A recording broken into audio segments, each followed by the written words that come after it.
Terima kasih Tuhan, Kau ada di sini. Sekalipun kami tidak melihat-Mu, seperti angin kami dapat merasakan kehadiran-Mu. Terima kasih Tuhan, bahwa kami anak-anak-Mu tidak pernah Kau biarkan jauh. Tuhan Yesus, tuntun kami, seperti Engkau menuntun 12 rasul-Mu di Galilea. Kau ajari mereka dengan berbagai macam perumpamaan. Sekarang perumpamaan-perumpamaan itu sudah ada dalam bentuk Alkitab di tangan kami. Biarkan Roh Kudus-Mu mengajarkan kepada kami aplikasi. Agar kami semuanya bisa berdoa seperti yang Yesus kehendaki. Ajari kami ya Tuhan, bagaimana caranya untuk mendekati tahta-Mu.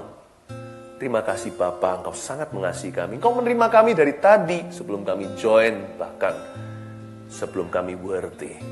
Terima kasih, Yesus Kau sudah mati bagi setiap kami 2000 tahun lalu sebelum kami dilahirkan bahkan. Engkau sudah menerima kami apa adanya. Terima kasih Tuhan, Kau tidak pernah menuduh, tidak pernah mendakwa.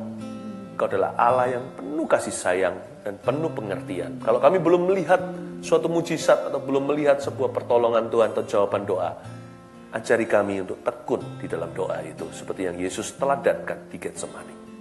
Terima kasih Bapa kami di dalam surga.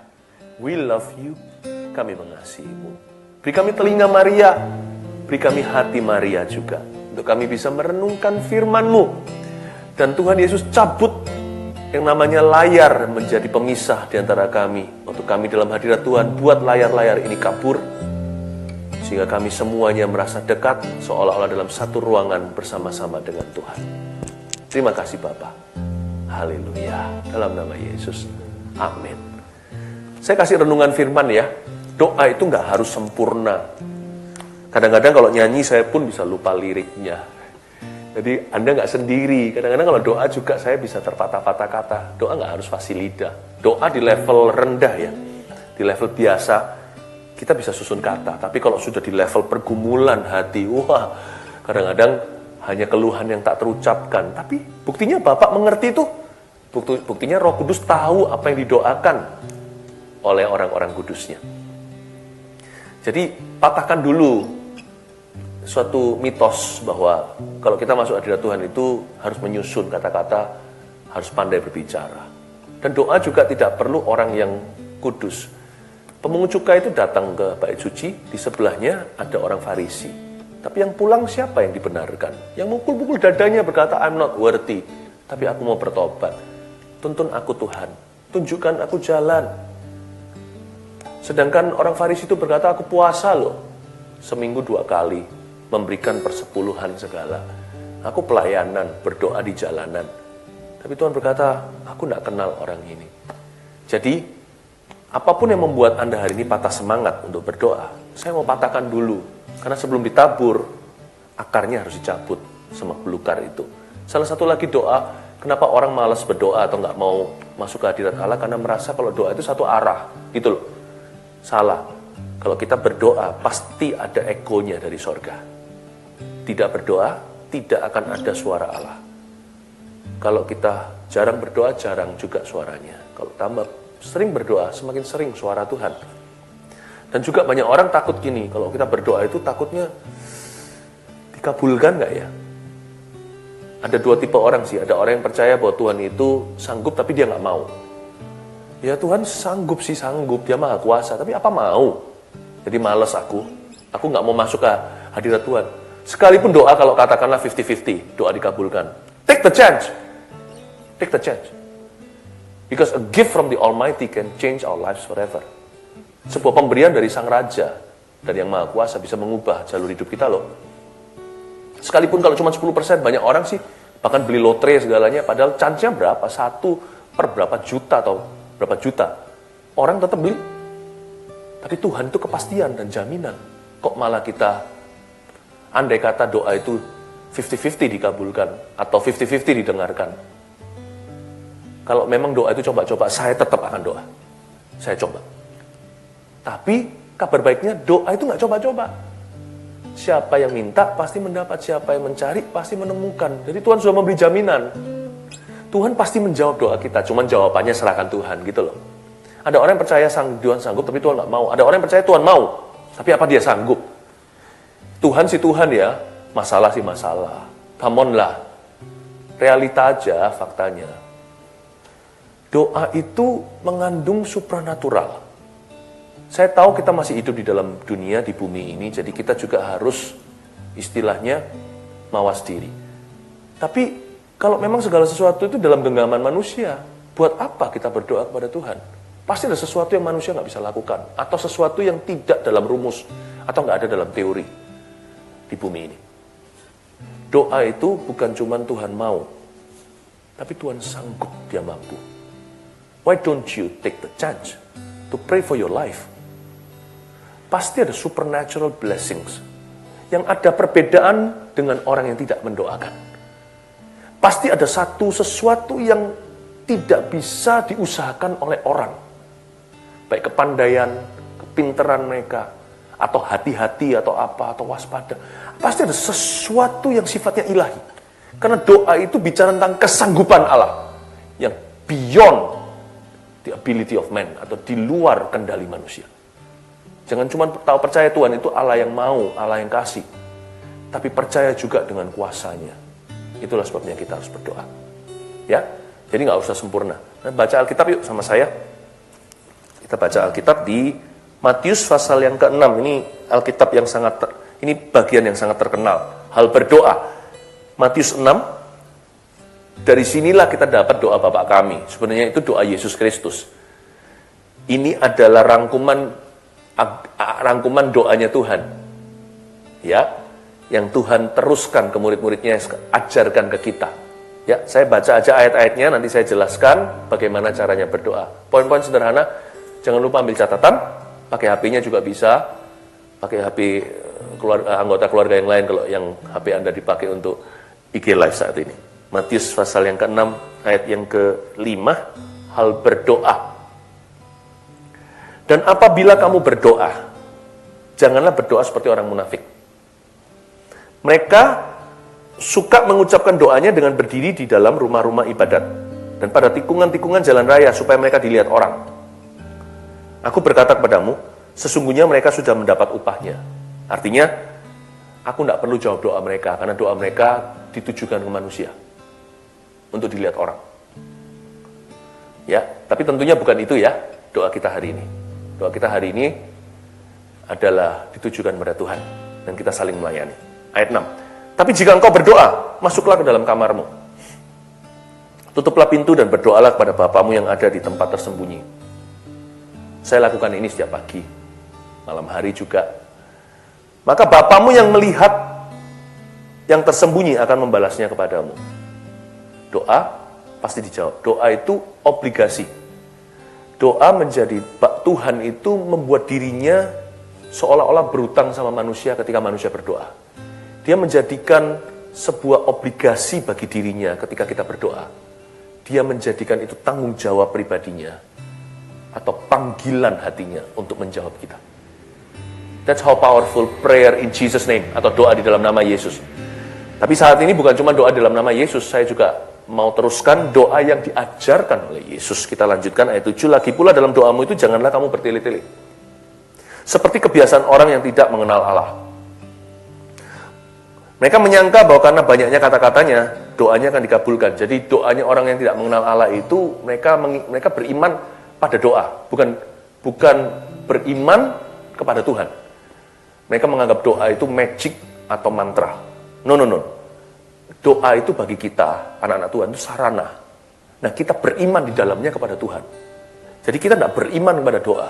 Kita melalui doa beriman kepada Tuhan. Ya. Jadi jangan pernah berkira dengan banyaknya atau bagusnya kata-katamu, doamu akan didengar. Tapi doa itu diukur dengan kesungguhan dan ketulusan hati. Asal hatimu sungguh dan tulus hari ini, percaya nggak? Tuhan akan mendengar doamu. Sekarang ini juga untuk kita berdoa bersama. Meskipun kita ini sekarang terpisah dengan layar atau jarak waktu, tapi dimanapun Anda berada, ada Bapak. Bapak sudah berjanji gini, Yesus ajarkan, kalau 2-3 orang berkumpul dalam namaku, Bapak hadir di situ untuk mengabulkan doa mereka. Ayat 8. Jadi janganlah kamu seperti mereka, karena Bapakmu mengetahui apa yang kamu perlukan sebelum kamu meminta kepadanya. Karena itu, nah mulai ayat 9 ya, kita baca. Karena itu berdoalah demikian. Bapa kami yang di sorga, Dikuduskanlah namamu, datanglah kerajaanmu, jadilah kehendakmu di bumi seperti di sorga. Berikanlah kami pada hari ini makanan kami yang secukupnya. Dan ampunilah kami akan kesalahan kami seperti kami juga mengampuni orang yang bersalah kepada kami. Dan janganlah membawa kami ke dalam pencobaan, tetapi lepaskanlah kami daripada yang jahat. Karena Engkaulah yang empunya kerajaan dan kuasa dan kemuliaan sampai selama-lamanya. Amin. Ya. Oke, sekarang saya breakdown ya. Ini doanya Yesus. Ada 5 poin sederhana, Anda bisa catat. Ini bukan sebagai hukum Taurat, tapi ini sebagai panduan agar supaya kalau kita masuk hadirat Tuhan itu kita jelas agendanya. Jadi jangan pernah kita itu ketemu papa kita gitu ya. Ya boleh kalau untuk kongko saja, untuk bicara-bicara. Tapi kalau kita memang mau bicara sesuatu yang serius, harus ada perencanaan. Tidak perlu kesempurnaan, tapi harus ada perencanaan. Kita harus mengenal bagaimana how to engage our Father. Bagaimana caranya kita approach atau mendekati Bapak kita. Tentunya mendekati seorang ayah dunia aja nggak bisa pakai cara hey buddy, gitu, atau hey teman. Ya kita juga harus tahu tata keramanya, kita juga harus tahu santunnya. Sama Bapak di sorga itu bukan protokol, bukan birokrasi, tapi kita harus tahu diri, gimana kita membawa diri masuk ke hadiratnya. Ada 5 ini Yesus ajarkan, simple sebagai agenda doa kita. Pertama, ayat 9, karena itu berdoalah demikian. Bapa kami yang di sorga, dikuduskanlah namamu. Alangkah baiknya doa selalu dimulai dengan poin 1, memuji Bapak dulu. Selalu memuji-muji Bapak. Jangan terburu-buru untuk meminta. Loh, doa itu intisarinya meminta memang. Yesus sendiri berkata, mintalah. Tetapi, awal mula ketemu sama ayah itu jangan langsung, gimana kemarin yang saya bicarakan sama Papa? Boleh nggak hari ini saya beli? Tiap pagi bangun tidur itu, good morning Dad, selamat pagi Pak. Cium dulu. Itu hubungan. Loh, permohonan tidak dilupakan. Percayalah Bapak itu punya agenda. Alkitab mengatakan Tuhan itu punya banyak kitab. Tentunya bukan buku beneran, tapi artinya Tuhan itu punya memori. Memori Tuhan itu nggak pernah full storage-nya. Ya, dan Tuhan nggak pernah lupa. Pikun itu manusia. Allah maha ingat. Memuji Bapak dulu. Learn to worship Him. Jangan panik. Apapun yang kau alami, apapun yang terjadi, katakan Tuhan itu baik. Nyanyi bisa, kalau suara kita pas-pasan, dibantu dengan musik juga bisa, ya kan? Yang kedua, datanglah kerajaanmu, jadilah kehendakmu. Datanglah kerajaanmu dulu, jadilah kehendakmu. Jadi belum bicara tentang kebutuhan kita harus mendoakan kerajaannya. Yang kedua, mendoakan kerajaan Tuhan. Hari-hari ini tuh ya jangan sampai kita jatuh dalam dosa. Satu dosa ini yang gak kelihatan. Bukan melanggar 10 perintah Allah, membunuh, berzina. Bukan itu. Tapi dosa yang jauh lebih nenek moyang. Jangan jatuh ke dalam dosa egois. Siang malam, pagi petang mikir gimana aku bisa bertahan. Gimana aku bisa survive. Gimana saya. Selalu yang didoakan tentang dirinya, kebutuhannya, problemanya. Jangan. Di masa apapun juga baik, tidak baik waktunya beritakan firman. Hari-hari ini banyak orang meninggalkan iman. Tidak sedikit yang juga menjadi orang yang tidak sedikit juga orang yang saling menyalahkan. Saling mendakwah, menuduh segala. Tapi jangan lupa loh, masih ada lebih banyak orang lagi yang butuh Tuhan loh. Malah justru menurut saya banyak orang yang tidak beriman dulunya. Sekarang lihat kerapuhan dunia dan apa yang dia miliki. Imannya terhadap harta, contohnya uang yang tidak bisa beli segalanya, mulai goyah. Tuhan yang menggoncang langit dan bumi, supaya orang menemukan kasih karunia. Justru hari-hari ini, doakan supaya Injil diberitakan. People need the Lord, you see. At the end of broken dreams, people need the Lord, ada lagunya. Mereka perlu Tuhan. Di akhir tali harapan, orang itu mencari Tuhan. Baik waktunya beritakan firman. Jadi sekarang ini justru waktunya kita doakan mereka yang belum diselamatkan. Bukan hanya berdoa, kita juga harus berani jadi penggenapan doa kita juga. Kalau kita yang berdoa, nanti kalau Tuhan suruh kita yang menjangkau mereka, lewat WA, kita doakan lewat telepon katakanlah, Hari-hari ini mulai lihat jawaban doa dan tidak melulu tentang kebutuhanmu dan kebutuhanku. Ada kebutuhan yang lebih besar dari ini. Orang itu hidup sehat atau sakit, gimana pun juga jangan pernah lupa masih ada hidup kekal, hidup setelah ini. Dan itu jauh lebih lama, lebih penting, itu selama-lamanya. Baik, tidak baik waktunya beritakan firman. Doakan kerajaan Tuhan supaya kerajaan Tuhan mengalami kemajuan di hati orang. Supaya Tuhan mulai gerakkan hamba-hambanya, orang-orang biasa seperti Anda dan saya. Supaya Tuhan mulai utus Filipus-Filipusnya. Supaya Tuhan mulai gemburkan tanah hati manusia. Yang selama ini uncle, om siapa, orang tua siapa, saudara siapa yang keras. Sekarang waktunya mereka berjumpa dengan Tuhan. Nggak cuma itu saja, juga ada gerakan kemanusiaan. Berapa hari yang lalu, saya ada post di IG saya tentang MSP atau Mawar Syaron Peduli. Kita menyediakan APD dan juga food bank, segalanya, sembako, dan seterusnya. Minimal yang kita bisa lakukan adalah kita mendoakan. Doakan supaya bala bantuan itu benar-benar sampai kepada orang-orang yang ada di garda depan. Dan kita mulai lapisan per lapisan, yang paling emergency, yang darurat dulu. Lalu nanti kita kok jamah lebih banyak orang. Tuhan kasih kita muscle, Tuhan kasih kita otot untuk kita bisa menjangkau, untuk kita bisa menggendong, untuk bisa menopang, menolong. Doakan. Jadi sehari-hari jangan cuma lihat berita-berita yang negatif. Yang penting kita tahu what's going on, apa yang terjadi. Tapi hati kita harus diisi dengan kabar baik. Dan kita harus menjadi bagian dari kabar baik itu. Doakan itu. Doakan kegerakan. Saya mengembalakan gereja Mawar Syaron. Jadi kalau saya bicara dengan jemaat di sini, doakan kegerakan gereja kita. Dan gereja-gereja yang lain. Ada banyak perahu-perahu murid Yesus, gak cuma satu. Ada banyak ikan, ada banyak orang yang perlu ditolong. Berjuta jiwa tak tahu kemana akan pergi. Ini waktunya kita berkata, datanglah kerajaanmu. Let thy kingdom come. Let thy will be done. Biarkan kehendakmu yang jadi. Berikutnya, yang ketiga. Berikanlah pada kami hari ini makanan kami yang secukupnya. Dan ampunilah kami akan kesalahan kami seperti kami juga mengampuni orang yang bersalah kepada kami. Yang ketiga, mendoakan kebutuhan pribadi Anda. Nah, masuklah yang namanya meminta. Minta sama Tuhan. Tuhan, aku lagi cari produk ini. Mungkin yang kita cari bukan hand sanitizer, something else gitu ya. Katakan apa gitu yang kita cari. Percaya nggak? Kalau kita doa ya, kemungkinan besar kita menemukan. Siapa mencari mendapat. Kadang-kadang Tuhan bekerjanya dengan cara yang tidak terduga. Tapi selalu didahului dengan doa. Doa aja minta, Tuhan Yesus berikan padaku hari ini makananku secukupnya. Tentunya setiap keluarga punya makanan beda. Kita disuruh makanan-makanan orang barat ya nggak cocok. Orang barat suruh makan nasi setiap hari nggak cocok. Tuhan tahu apa yang cocok per family. Doakan, minta sama Tuhan. Nggak apa-apa ngomong, Tuhan aku punya kebutuhan pribadi. Jangan langsung pikir problema dulu. Tapi pikirkan kebutuhan sehari-hari. Doakan itu. Tuhan aku perlu ini, butuh ini, butuh ini. Aku minta supaya aku bisa mendapat, menerima, dan menemukan itu. Tuhan, aku lagi susah. Lagi barusan kena PHK atau apa. Aku minta pekerjaan. Atau paling tidak kalau pekerjaan belum datang, aku minta kesehatan. Supaya jangan sampai nanti kita habis beli obat. Aku minta ya Tuhan Yesus dan sebagainya. Tuhan itu bisa bekerja dengan cara yang ajaib. Yang keempat, ya kan? Mendoakan kebutuhan kan? Yang keempat adalah di ayat 12, dan ampunilah kami akan kesalahan kami. Seperti kami juga mengampuni orang yang bersalah kepada kami. 13a. Dan janganlah membawa kami ke dalam pencobaan, tetapi lepaskanlah kami daripada yang jahat. Yang poin keempat itu mencakup ayat, ampuni kami kesalahan kami, seperti kami mengampuni orang lain. Jangan bawa kami dalam pencobaan, lepaskan kami dari yang jahat.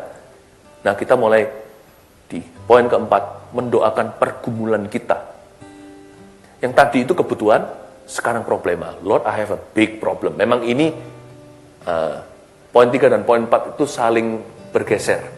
Saling bergesek maksud saya, berdekatan. Tetapi di poin keempat ini, doakan problema masalahmu. I have a big problem, Lord. Please solve my problem with me. Nah, doakan itu. Termasuk dosa, ampuni aku. Termasuk pencobaan, jangan bawa kami ke sana. Termasuk kejahatan, roh-roh jahat. Tuhan luputkan. Minta sama Tuhan. Libatkan Tuhan di dalam pergumulan Anda. Bukan cuma kebutuhan sehari-hari atau apa yang ada di depan. Sekarang ini loh boroknya, beritahukan. Semua lembah itu tolong diterangi dalam doa dan berkata, Lord, I have a problem, bring your problems to him. Bawa masalahmu kepadanya. Ya, yang terakhir, karena engkaulah yang mempunyai kerajaan dan kuasa dan kemuliaan sampai selama-lamanya. Amin. Yang terakhir, mengaminkan bahwa Bapa sanggup menjawab doa kita. Sejak kita berkata amin seperti ayat ini, engkau yang punya kuasa, kemuliaan selama-lamanya, amin. Do not doubt. Jangan ragu, jangan bimbang. Hiduplah dalam iman doamu itu. Jangan runtuhkan doa sendiri. The moment you say amen, waktu momen kita berkata amin, detik itu juga sudah efektif doa kita, sekalipun kita belum melihat mujizatnya. Bahkan kita belum melihat jawabannya, waktu kita berkata amin, amin itu artinya ya Tuhan, datanglah Tuhan. Kalau kita berkata amin, detik itu juga sudah khasiatnya berjalan. Kayak kita minum obat, ketika kita telan, dia mulai masuk ke sistem tubuh kita. Mungkin kita masih pusing, demam belum turun, tapi kalau obat sudah masuk, sudah ada khasiatnya, dia mulai bekerja. Kapan doa itu mulai bekerja? When you say in Jesus' name, amen. Atau Anda berkata dalam nama Yesus, amin. Khasiatnya mulai berjalan. Jangan terlalu dini menilai kuasa doamu. Loh, mana? Kok nggak kelihatan? Hiduplah dalam iman doamu. Bawalah iman dalam doa itu ke dalam kehidupanmu. Hiduplah selaras dengan iman doa, dengan doamu sendiri. Hiduplah selaras dengan itu. Ya, itu yang disebut karena engkaulah yang mempunyai kerajaan, kuasa, dan kemuliaan sampai selama-lamanya. Makanya poin keempat sebelum amin adalah pergumulan. Karena kebanyakan orang itu, waktu kebutuhan dia bisa beriman. Waktu dia memuji Tuhan, no problem. Dia bisa mengeluh-elukannya. Waktu dia mendoakan pekerjaan Tuhan, dia bisa aja berharap yang baik supaya kerajaan Tuhan datang. Tetapi biasanya orang itu KO di problema. Waktu dia kena problema sendiri, dia tidak percaya. Makanya ditaruh di poin sebelum amin sama Tuhan Yesus. Jangan tuntun ke dalam pencobaan, bebaskan dari yang jahat. Baru setelah itu, engkau yang punya kuasa, kerajaan, kemuliaan sampai selama-lamanya. Amin. Langsung tutup buku. Tuhan mau kita betul-betul percaya Tuhan untuk problema kita. Not just our needs, tapi apa yang mengganggu hatimu, yang merampas damai sejahteramu, yang mencuri sukacitamu. Taruh Tuhan di situ. Minta Tuhan terlibat di sana. Dan percayalah, Tuhan lebih dari sanggup dan lebih dari mau untuk menjawab doamu.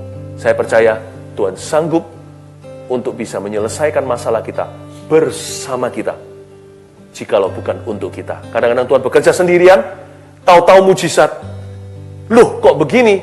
Tiba-tiba sudah disediakan oleh Bapa Sorgawi. Kadang-kadang Tuhan bekerja untuk Anda. Tapi kadang-kadang dia bekerja bersama dengan Anda. Yang pasti, kalau kita berdoa, Tuhan pasti akan bekerja bersama-sama dengan kita. Amin. Ingat tadi 5 poin tadi apa aja? 1, memuji Bapa. 2, mendoakan kerajaan Tuhan, pekerjaan Tuhan maksudnya. 3, mendoakan kebutuhan. 4, mendoakan pergumulan. 5, meyakini kuasa doamu sendiri. Percaya bahwa Bapa sanggup menjawab semua yang di atas tadi. Mari kita sama-sama menghampiri tata Tuhan sekali lagi. Haleluya. Ku tahu rencanamu indah bagiku, ku tahu kehendakmu baik bagiku, ku tahu rancang